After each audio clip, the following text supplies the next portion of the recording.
This is the building of the Embassy of the Republic of Indonesia in Washington, D.C., United States. Regal, elegant and beautiful. This building has an extensive story that traces back to more than 100 years ago, or long before Indonesia itself was born. We want to invite you to go back to the past and explore the history of this building, not only to appreciate its splendor, but also to revive the long-told stories of myths and mysteries that have been around for many years. I am Isti Kuhn. And I am Shohib Masykur. Welcome to the Indonesian Embassy in Washington, D.C.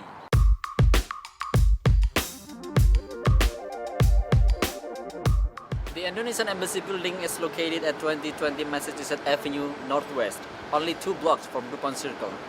Just a mile away from the White House, this area is one of the busiest neighborhoods in Washington, D.C., home to many bars, restaurants, bookstores, and office buildings. This area around the Indonesian Embassy is commonly known as Embassy Row, since this is where many foreign embassies are located. If you take the metro, the Indonesian Embassy is only a 3-minute walk from the DuPont Circle metro station.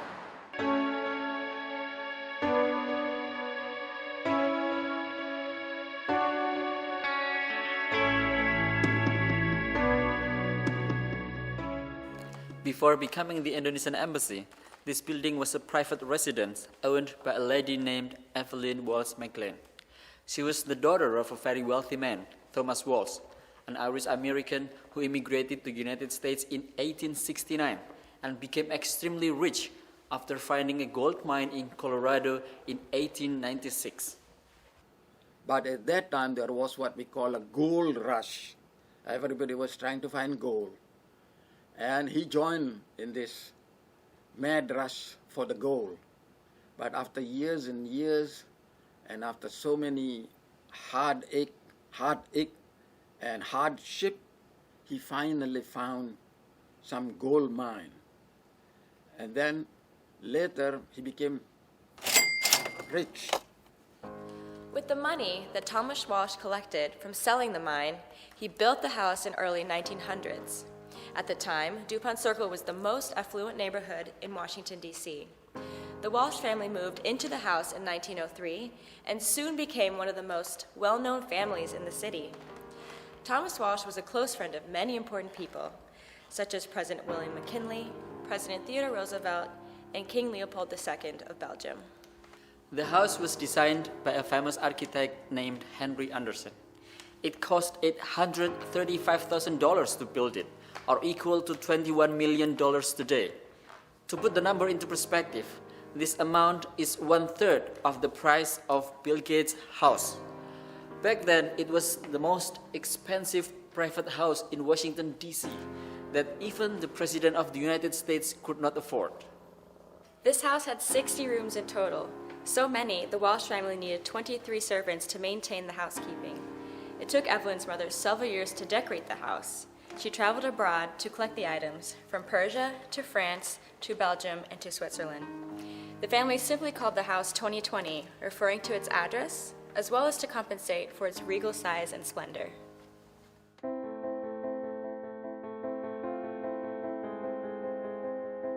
There is a famous story about Evelyn Wolf. She was popular among high-class society in Washington, D.C. as a socialite who lived an extravagant life and as the wife of the heir of the Washington Post, Ned McLean. And, above all, she is known to be the last private owner of the world's most famous gem, the Hope Diamond. If you have seen the movie Titanic, you might remember a diamond called Heart of the Ocean. In the movie, Heart of the Ocean was said to be more valuable than the Hope Diamond. While the Heart of the Ocean is a fictional diamond, the Hope Diamond is a real one. At 45.5 carats, it is the biggest deep blue diamond the world has ever seen. The Hope Diamond had a legendary history that curses befall whomever owned it. A French merchant named Jean-Baptiste Tavernier brought the diamond from India in 1653. Rumor has it that he acquired the diamond from an Indian sacred idol, from which the curses originated. He then sold the diamond to King Louis XIV of France in 1668, who had it cut and named it French blue. Since then, it became the property of royal France. During the French Revolution, more than a century later, The diamond, along with other royal properties, was stolen by a group of thieves in one of the biggest robberies in history. The diamond is believed to have played an influential role in securing the revolution. Some historians suspected that it was one of the jewels used by the French revolutionary government to bribe the Duke of Brunswick, a famous general from Prussia, to withdraw his plan of attacking Paris and restoring the French monarch. Should the Duke have continued with the attack, the French Revolution could have most likely been destroyed, changing the course of history. The 16th and his infamous wife, Marie Antoinette, are said to be victims of the Hope Diamond's curse. Not only did they lose the French kingdom because of the revolution, but they also lost their heads to a guillotine. Long after that, the diamond, which had been recut for the second time, became the property of an English gem collector named Henry Philip Hope, from whom its name is derived. Since the beginning of its journey from India to Evelyn's hand, the Hope Diamond had come into the possession of several people. Legend has it that many of them experienced misfortunes in their lives that may have been attributed to the curse. Among the notable ones is Jean-Baptiste Charbonnier, who was ripped apart by a dog, Henry Philippe Hope, who lost his only son, and Sultan Hamid II of Turkey, who lost the Ottoman Empire. In 1911, Evelyn bought the Hope Diamond from an English gem merchant, Pierre Cartier, from whom she previously bought another diamond called Star of the East. The ship that carried the diamond from England to America was Lusitania, the same ship whose sinking 4 years later by a German submarine provoked the United States to enter into World War I. The purchase of the diamond was made in Mansion 2020 under tight security, with the former Secret Service agent and 2 detectives guarding the venue. The price was $180,000, equivalent to over $4.5 million today. The most expensive house in the city hosted the purchase of one of the most expensive diamonds in history. Evelyn was well aware of the bad reputation of the diamond, but she did not believe it. She claimed that what brings bad luck to people will bring good luck to her. She wore the diamond to parties and proudly showed it to people. Just as her parents were close friends of President Theodore Roosevelt, Evelyn and her husband were close friends of President Warren Harding, and they loved to host lavish parties with prominent individuals on their guest list. Indeed, Evelyn had a perfect life, but that was before misfortune over misfortune came upon her after she possessed the diamond. Her beloved son Vincent died of a car accident at the age of 9. Her husband had an affair with another woman, ran from the house, and finally died in a mental institution in 1941. Eventually, Evelyn went bankrupt and ran out of money to run her glamorous life, until she had to sell the Washington Post. Many people related her tragedies to her ownership of the Hope Diamond. After her death in 1947, Evelyn left a huge amount of debt. To pay the debt, her assets were auctioned, including the Hope Diamond and Mansion 2020. The diamond was bought by a gem collector from New York, Harry Winston, who in 1958 donated it to the Smithsonian's National Museum of Natural History. The belief in the diamond's curse among the American public was such that many letters were written to the museum, asking them to not keep it for fear of the curse over the American people. Some people even wrote letters to President Eisenhower concerning this matter. However, the museum had been persistent in keeping it. Today, the diamond is securely on display in the museum, surrounded by bomb-proof glass.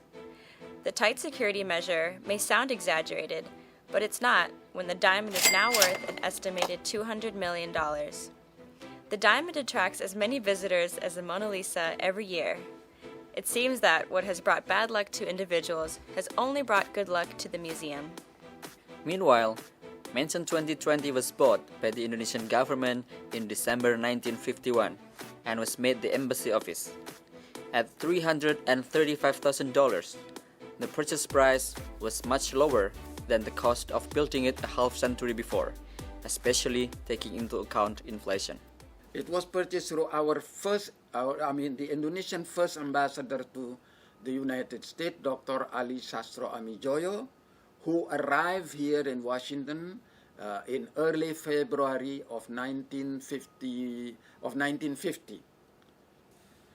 But we didn't have, the Indonesian government didn't have enough money to purchase it, so we borrowed it from an American security bank, which is the predecessor of the present-day Bank of America.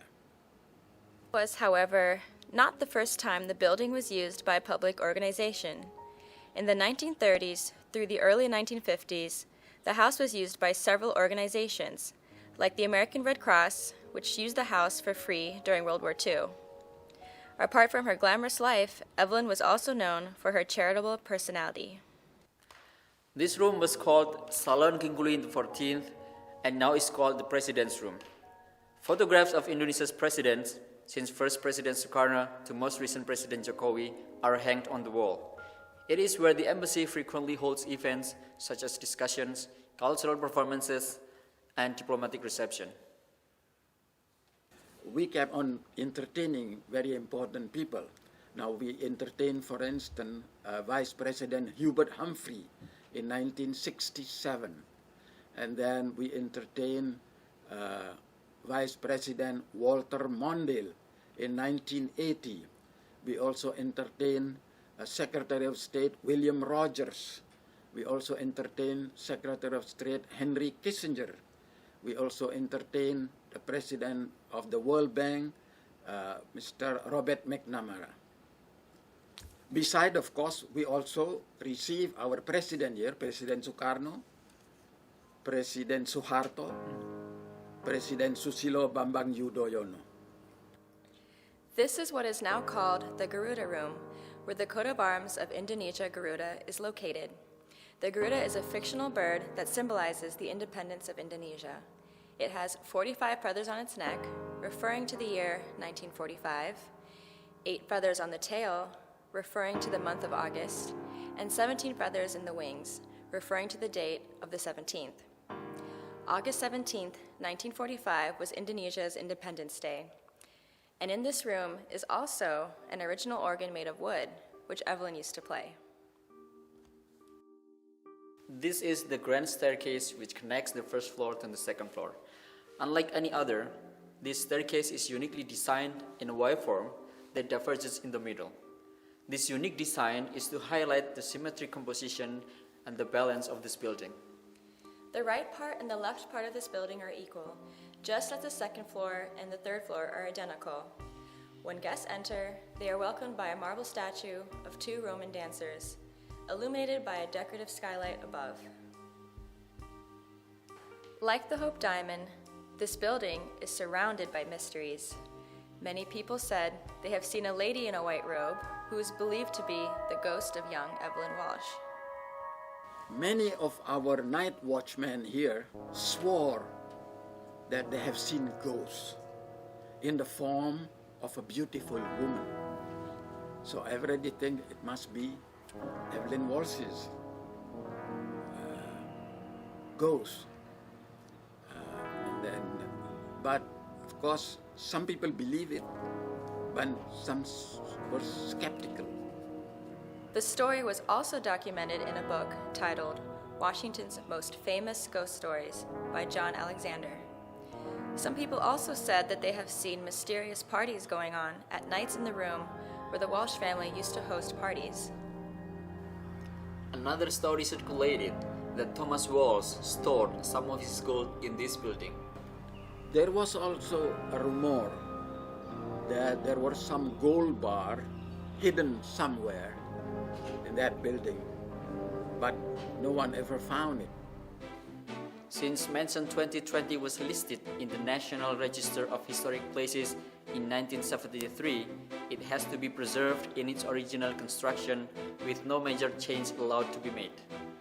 In 1982, a new building was constructed next to the mansion to accommodate the growing need for more office space. In contrast to Mansion 2020, the new building has a modern design, stressing its simplicity and futuristic nuance. The combination of new and the old building exemplifies the spirit of the embassy to preserve the past as well as to embrace the future. In 2013, a statue was built in front of the embassy called the Goddess of Saraswathi.